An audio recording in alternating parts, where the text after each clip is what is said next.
All right, y'all. The OnePlus 12. This is just 1 week later. This is not my full review. I'll probably give that full review.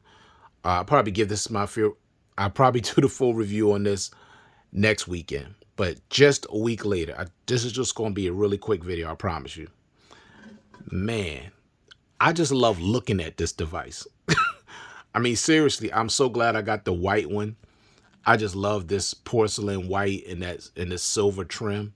I just love it. I love the way this device feels in my hand, even though I'm using a case, because when my hands are dry, it's easily for these phones to slip out of my hands. But I'm just trying to tell y'all, this phone in the last week has been awesome for me.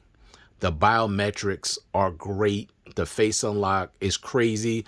It opens up in any lighting condition. I mean, when I'm in pitch black darkness, this face unlocks works. Unlike my Note 20 Ultra, even the S23, same thing.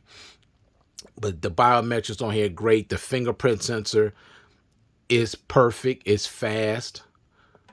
No issues whatsoever. The display is brilliant. 6.8 inches, Quad HD, 120 hertz. This phone is super silky, smooth, no delays, no schisms, no isms, no nothing. Just from one app into the next, just with fluidity. I mean, it's just, man, I'm telling you, the performance on this device is awesome. Okay. Way better than I got on my S23 Ultra that I had. That performance was nowhere near as smooth as this. And I'm talking about this is consistently smooth and very, very responsive. Okay, there's never a time when I push anything and stuff don't open immediately. There's zero delays. When I'm scrolling, even when I'm scrolling, everything is just smooth and fast. No glitches, no stuttering, no nothing. Everything just glides. So performance has been phenomenal on this device. I've taken a bunch of photos and some video, but I'll talk about that with my full review. But I'm not disappointed. But there is some differences that I noticed between the OnePlus 11 that I had last year and the OnePlus 12. But I'll talk about that when I do my full review. But so far, I'm just telling y'all right now, this is an awesome device. It is absolutely awesome.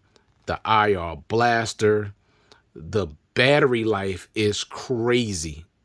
I mean, I've been pushing this thing really, really hard, trying to kill the battery, and it's hard to kill the battery on this. Now, maybe if you heavily into gaming, maybe you can kill it a little faster with gaming. I don't know. I'm not a gamer. I don't play games on my phone, but just watching videos and reading and listening to music and surfing the net and I have this display set to turn off in 30 minutes, not 10 minutes, which is the max, I believe, for Samsung devices. But I got this thing to turn off in 30 minutes.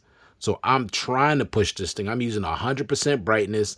I'm using a 100 always on display. I'm using Quad HD resolution, 120 hertz, and I gotta work really hard to try to, kill this battery. But I'm telling you right now, I have to tell you, I'm getting two full. Excuse me. See, this is why I usually use a case, but I just wasn't had the phone grip right. I'm getting 2 full days, 2 full work days, and a full work day for me is about 14 hours. And at the end of my work day, by the time I go to bed, it's about 17 and a half hours. Now, just after one day, I'm coming home most days with 67 to 65% battery. And that's after like 4 to 5 hours of screen on time. And by the time I'm through 2 days, I'm at almost close to 9 hours of screen on time after 2 full days. That ain't taking it easy. That's going all out on this device. Now, I don't take a bunch of photos and videos on a regular basis. I don't vlog, do stuff like that. I just use the phone, regular text messages, phone calls, things like that. But I'm telling you, the battery life on here is crazy. Remember, this has a 5,400 milliamp hour battery. Battery life is phenomenal. I did not get this type of battery life with the S23 Ultra. I was good for a full day, maybe get to the into the next day, but 2 days, no way. Was not happening. And you know what separates this too and other some other manufacturers when it comes to the battery? When I get down to 1% battery, right? See how bright this display is now? It's still this bright when this device gets to 1%. With a Samsung device, once you get to 5%, the whole display dims and it goes, and after maybe, I say maybe 10 minutes, if you're still using it, it's just going to go out immediately. On 1%, this thing doesn't want to die.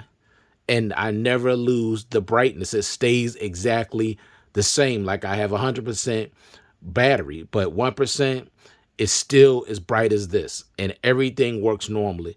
But Samsung get to 5%, and you already know it's about to shut off. And after it gets to 5%, it goes out really, really fast. I mean, that battery dies really, really quick. So I love that about devices like OnePlus, Vivo, Xiaomi. Even at 1%, they still as bright as ever. And I love that. But so far, y'all, after a week, battery life has been great. Performance has been flawless. Biometrics are great. Display is great. The build, how it feels. The speakers, I forgot to mention the speakers. They're really good. Really good. I just have no issues right now with this device. Zero. So I'm just saying. I'll be doing my full review probably at the end of next weekend, and I'll let y'all know. But I'm just telling you right now, I am not disappointed with this device at all. I'm glad I got it. It's just as good as my Vivo X Note. Like I said, when I get done with my full review of this, I'm going to do a comparison between the Vivo X Note, which is currently my favorite smartphone, and this phone here. So thank you all for taking the time to view this content. Like I said, this is not a full review, just 1 week later with the OnePlus 12. Hope you guys out there staying safe, staying well, and I'll check you guys out in the next one. Peace.